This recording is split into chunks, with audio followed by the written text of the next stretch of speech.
a história da igreja fala que a primeira data que celebrou-se o Natal em 25 de dezembro foi de um padre, não foi de São Nicolau, não, foi de um padre chamado Júlio Africano, né? Um pai, né?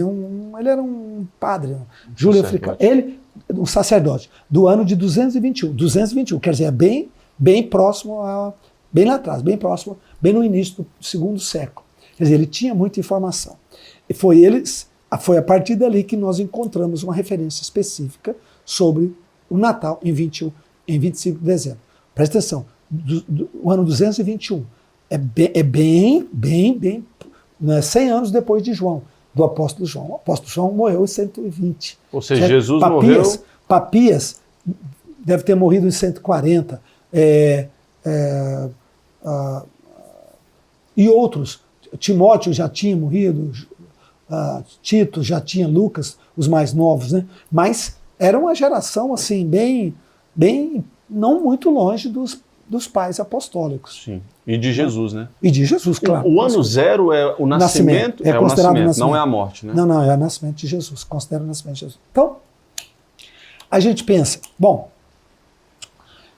começa por aí, Júlio, a menção do padre Júlio Africano. Segunda coisa importante é,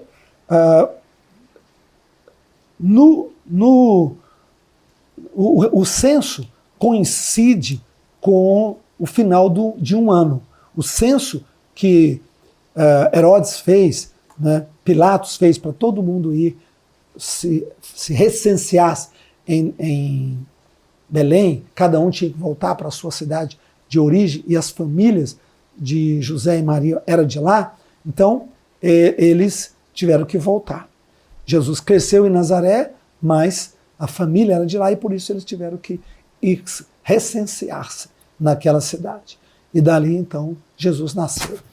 E o censo aponta para uma virada de ano. Outra coisa importante, a Bíblia tem uma referência importante que quando Maria era prima de Isabel, então a gente tem que lembrar dessas duas coisas. Maria, mãe de Jesus, Isabel, mãe de João Batista. Jesus, filho de Maria e José. João Batista, filho de Isabel e Zacarias. Então, guarda essas duas famílias, importantíssimo. Se a gente colocasse num quadro, uma lousa aqui, né, Jesus, Maria, José e Jesus, e Isabel, Zacarias, João Batista. É uma árvore genealógica. São dois ramos que estavam, mais ou menos, crescem paralelos, desenvolvem paralelos. Isabel era esposa de Zacarias. Zacarias era um sacerdote, pai de João Batista. Ele era um sacerdote. E aí começa datas, porque o sacerdócio judaico era muito organizado. Ele era do turno de Abias. O turno de Abias fazia o sacrifício 2 vezes por ano. Né? Fazia o sacrifício no 3º e no 8º mês do calendário judaico, do calendário do templo. O 3º mês remete a nós hoje, março. E o 8º mês remete a setembro. Então, no calendário do templo. Então, a Bíblia diz que quando Maria soube que Isabel estava grávida, ela foi visitar sua prima, Isabel. Chegou lá, Isabel já estava no 6º mês. No 6º mês. 6º mês da gravidez de João Batista. 6º mês. Aqui Maria recebe a visitação do anjo. E nesse período o anjo fala para ela que ela estaria grávida e seria a mãe do Salvador. Então você põe 6 meses, mais 9 meses. 6 meses, certo? Mais 9 meses. A partir do 6º mês, mais 9 meses. Quando você faz essa conta, né? Então, Maria recebeu a visitação do anjo, provavelmente no mês de março. Conta a partir daí 9 meses. Abril, maio, junho, julho, agosto, setembro, outubro, novembro, dezembro. Ela deu à luz em dezembro. Certo? Final do mês de março, final do mês de novembro. 9 meses, 7. Então, nós temos aí agora algo matemático. Nós temos aí agora algo que não dá para, não é ideia, são fatos, matemática, né? E olha o reforço. Já temos a menção de Júlio Africano, do padre Júlio Africano, do mês de dezembro, 25, data de 25. Encontramos essa referência. Ei, isso aqui é um argumento muito forte. Para contrapor esse argumento, nós tínhamos que ter uma data bíblica muito explícita, ou uma razão, uma lógica muito... E não tem. Nada até hoje, na história da igreja. Pelo contrário, vieram os vários historiadores, Constantino, a mãe de Constantino, Helena, convertida, mulher zelosa demais, uma mulher piedosa, voltou, foi a Jerusalém várias vezes, voltou na história, tentou estudar a história, descobriu os sepulcros caiados, guardou os sepulcros sagrados, perdão, guardou aqueles locais. Helena fez tudo. Será que Helena não mexeria nessa data? Sabendo que essa data estava errada? Ia deixar em branco. Ela deixaria em branco com todo o poder do império? Será que Constantino refendaria, fazia referência a uma data furada e deixaria isso para toda a posteridade?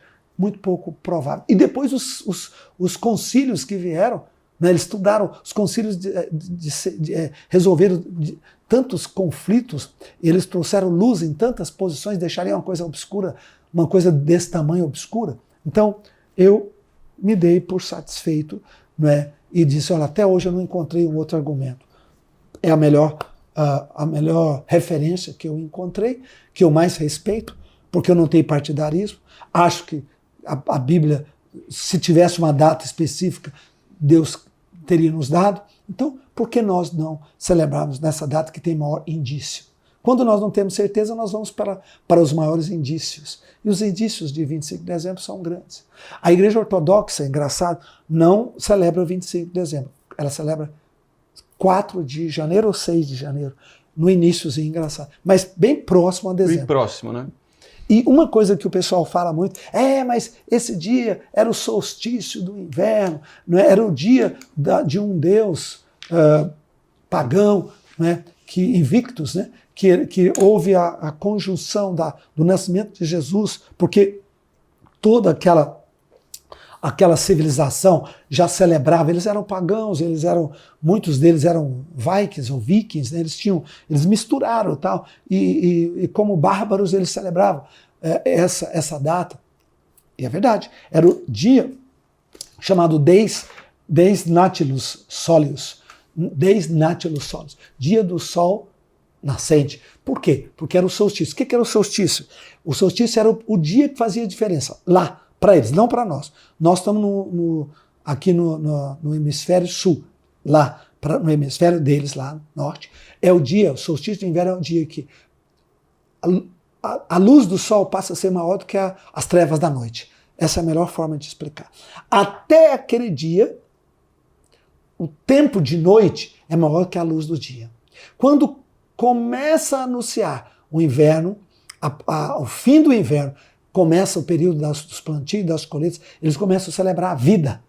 Porque o inverno é muito frio, é muito nevoso lá, né? É muito darkness, é muito triste, é muito em casa, 3, 4 meses, as famílias não podendo sair direito, caçavam um pouquinho ali, não é? E quando o inverno começava a diminuir, e começava a aparecer sol, luz, para eles era vida, não é? Tudo começava a reverdecer, tudo começava a florescer, e logo teria outras estações, e eles iriam plantar, eles iam colher. Então era sinal de vida. Então o solstício de inverno é um dia muito importante, porque é o dia que divide as trevas maior do que a luz. A partir do dia 25 de dezembro, a luz é maior do que as trevas. O período que você tem de dia é mais longo do que as horas da noite. Esse é o solstício de inverno. Esse é o solstício de inverno. E isso era um dia tão importante que eles celebravam com comida, com danças, com festas. Eles faziam para eles era um mega acontecimento. E é incrível que a igreja provavelmente não sabia o dia exato do nascimento de Jesus, pegou o nascimento de Jesus e jogou nesse dia. Porque tem inteligência nisso, tem ou não tem? Tem. quer dizer, o sol, a luz nasceu para nós, para a humanidade. Jesus não é a luz. A Bíblia não diz em João 1,4, né, a luz do mundo, né, ele não é a luz. Luz do mundo. E vimos a sua glória, a glória como do unigênito do Pai, a luz do mundo esteve entre nós. Então, quer dizer, a igreja foi inteligente de usar o solstício, o dia do solstício, da divisão onde a partir de hoje, a luz do dia é maior do que a escuridão da noite. Olha que coisa inteligente. Tem um símbolo atrás. Tem um símbolo atrás disso, é claro que tem. E puseram então o nascimento de Jesus aqui. Podia ter depois dia 20, dia 15 de dezembro, podia ter depois dia 4 de janeiro, como a igreja ortodoxa fez. Mas foi inteligente. Se eu tivesse num concílio desse, eu teria votado 25 de dezembro. Eu sou Bispo Rodovalho, voto junto aí. 25, só na nossa terra vai nessa. Vai nessa, porque é inteligente, é bonito, olha a racionalidade disso. É inteligente, tá certo. Agora, realmente foi dia 25? Não sabemos. A gente sabe o período ali em meses, né? Isso. Foi dezembro. Por conta da gravidez datas, ali. Somando as datas da gravidez, de Isabel primeiro, depois de Maria. Né? Das duas gravidezes e do turno de Abias, do sacerdócio de Zacarias, somando o recenseamento que foi feito, somando tudo isso, então nós encontramos que o dia, em dezembro, nessa virada de dezembro para começo de janeiro, realmente ali Jesus provavelmente nasceu. Agora, data, difícil. Eu vi esses dias lendo uma história da igreja de um padre que acreditava que Jesus tinha nascido 25 de março, mas não vi nenhum embasamento para isso, não vi nenhum argumento sólido para essa referência. Tomara que a gente tenha descobertas científicas, geológicas, tomara que a gente consiga, Deus nos ajude a descobrir coisas importantes que possam trazer mais orientação, mais luz e referendar, trazer um pouco mais clareza nessa data. Mas hoje eu celebro dia 24 para 25 com muita alegria, com muita reverência, com muita adoração, porque para mim o mais importante é o conteúdo, é aquilo que é sagrado. O Natal é sagrado. O Natal, a Páscoa é muito sagrada, a morte de Jesus, né? Com a sua ressurreição, é muito sagrado. O derramamento do Espírito Santo é muito sagrado. São datas que nós temos que respeitar e agradecer a Deus mesmo. Vamos para os símbolos agora, Bispão. O senhor decora a sua casa, o senhor coloca o pinheiro. Eu ponho, por quê? Por que eu ponho pinheiro? Então por falar na árvore, por que a árvore? Por causa do solstício. A partir dali as árvores perderiam a neve, porque elas ficavam totalmente cobertas de neve, e as árvores apareciam as cores. Até 25 de dezembro você não tinha isso. Era a noite mais longa, o inverno tomando conta de tudo, neve para tudo era branco.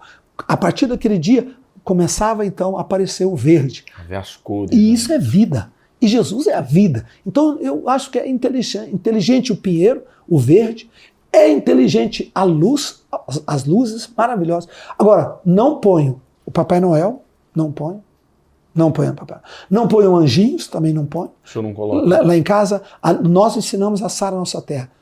O pinheiro, luz e a luz. Pronto, é isso. Isso é suficiente para a gente lembrar do presente, do nosso Senhor, do nosso Salvador, que nasceu. É suficiente. O resto, se a gente for andando muito por essa tradição, aí a gente cai no reforço do consumismo. Papai Noel reforça o consumismo, os presentes, e aí é ruim, né? Porque eu não quero reforçar isso, eu quero reforçar um sentido. Jesus, a vinda e o nascimento do Filho de Deus, na árvore e na luz. Para mim isso é mais do que suficiente e é sagrado. E não vejo nenhuma argumento que isso é Babilônia, que isso é idolatria. Por quê? Pelo contrário, isso é celebração, isso é lembrança. Celebrareis, né? Isso é uma memória que nós temos que fazer. E o presépio, Bispo? O presépio é uma boa? Olha, o presépio é mais uma vez, ele foi muito importante. Deixa eu explicar uma coisa, ele foi muito importante na história da igreja. Lembre, gente, a história da igreja, as pessoas não sabiam ler. No primeiro milênio, 3%, 2% da população sabia ler. Ninguém sabia nada, era só contos. Pessoas se contavam uma história para outra. Então o presépio, naquilo ali, era muito importante, porque eles lembravam de toda a história, para contar a história. Que o menino nasceu, que ele era Jesus.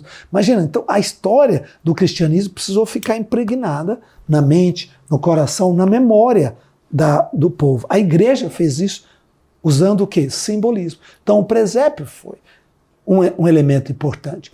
E você põe? Não.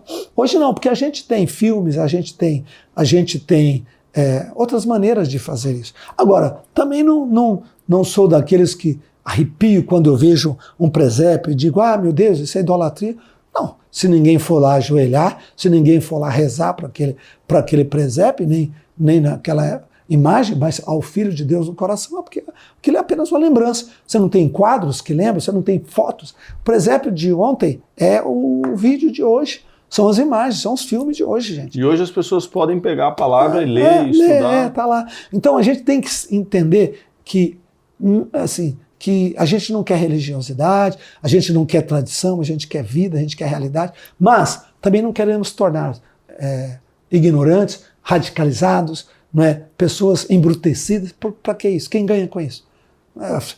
Hostilizar quem tem, hostilizar os outros. Não. Ainda bem que a nossa civilização celebra o presépio, o nascimento de Jesus. Ela não celebra aí coisas horrorosas como morte, como absurdos, que hoje nós estamos vendo que tem muita gente tentando acabar com a tradição da sociedade cristã, judaica cristã, e colocar uma outra sociedade. Aí você vai ver o que é triste, amigão. Aí é problema. Aí você vai ser celebrado uma espada, aí você vai estar celebrando o martelo, e a espada lá, o martelo e a foice, símbolo do comunismo. Você quer celebrar isso? Eu não. Eu agradeço a Deus pelos símbolos cristãos. Tem cristãos, irmãos nossos, que preferem celebrar os símbolos do comunismo, celebrar outros símbolos de outras religiões, ou do próprio humanismo, do que os símbolos cristãos.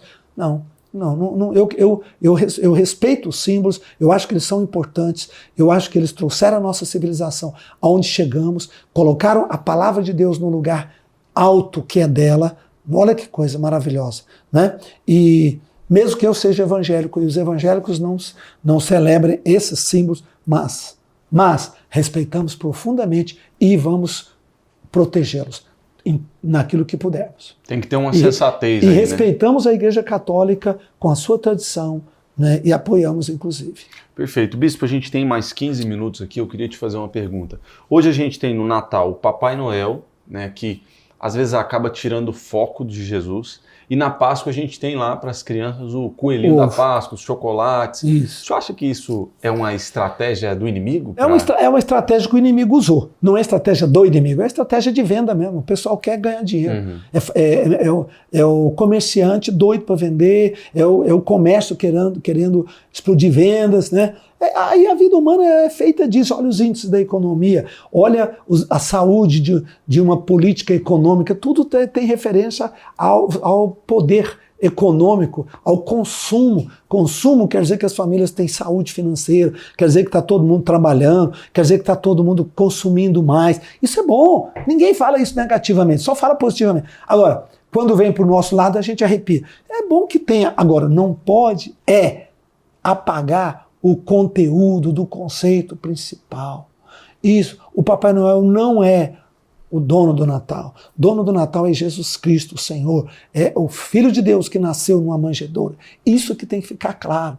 Dá o presente, dá, lembra lá, ajuda, claro, compra, alegra, dá um beijo, especialmente para as crianças amam isso. Mas explica.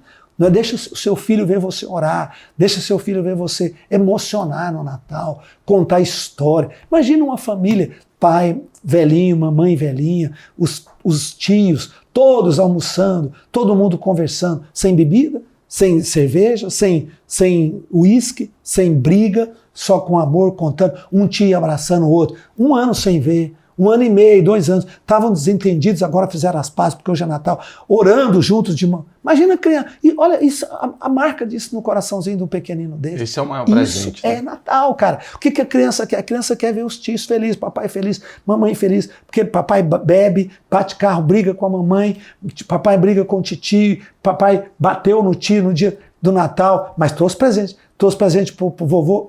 Que sentido tem isso? Isso é ridículo, isso é louco, isso é loucura. Isso que nós temos que combater. Agora, levar o dia do Natal para o sagrado, para o santo, agradecer, parar, orar, contar, avaliar o ano, como é que foi o nosso ano, Quantas coisas boas Deus deu para a gente nesse ano.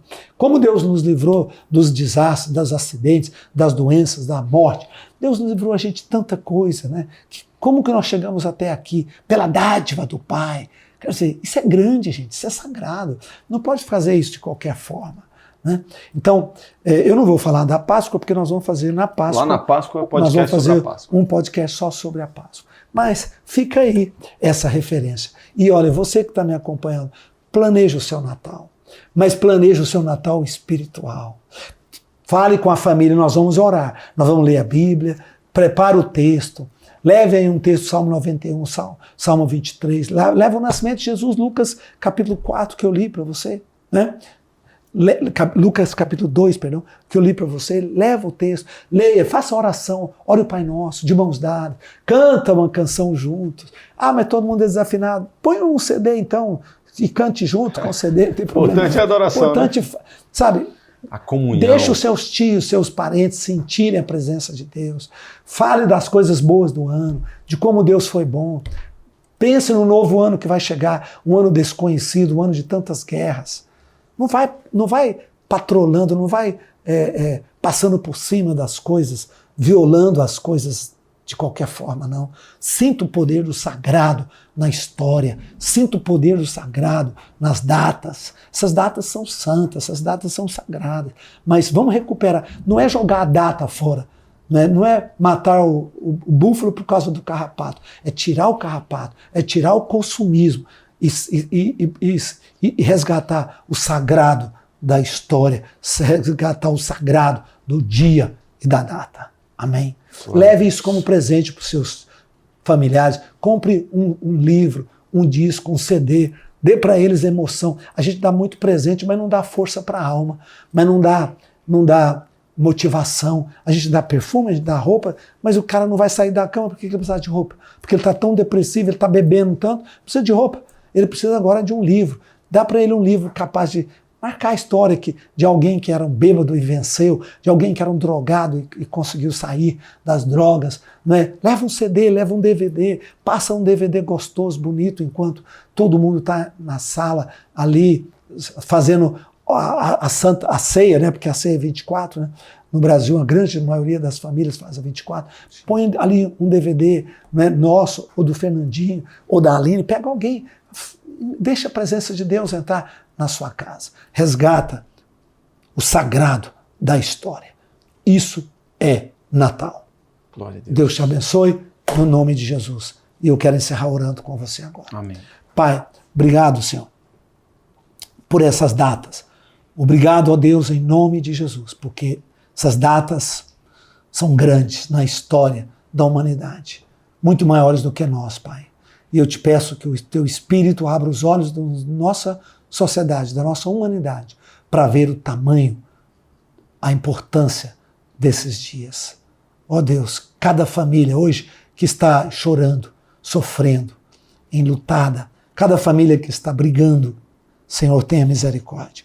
Resgata o sagrado dessa data. Por amor ao teu nome, por amor a essas criaturas, tenha misericórdia.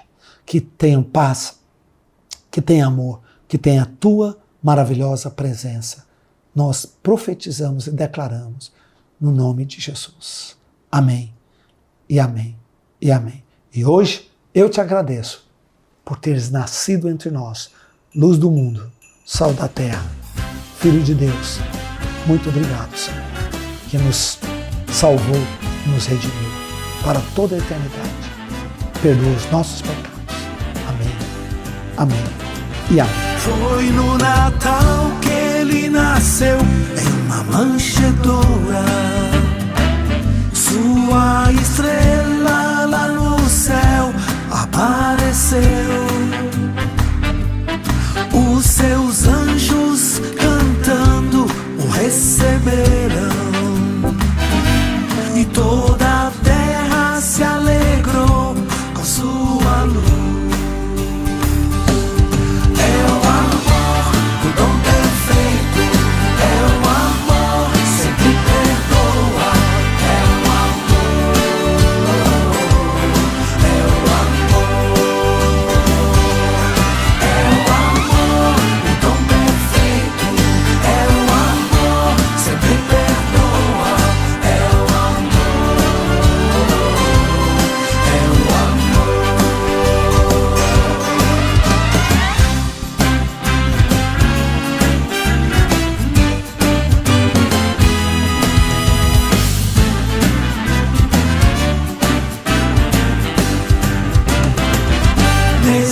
Natal.